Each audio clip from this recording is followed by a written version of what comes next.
Welcome back.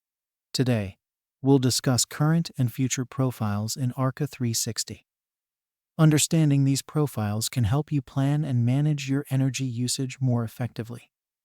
Let's get started. Your current profile represents your existing energy usage patterns.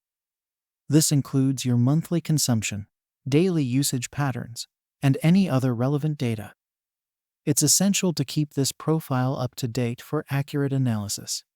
Your future profile allows you to project changes in your energy usage.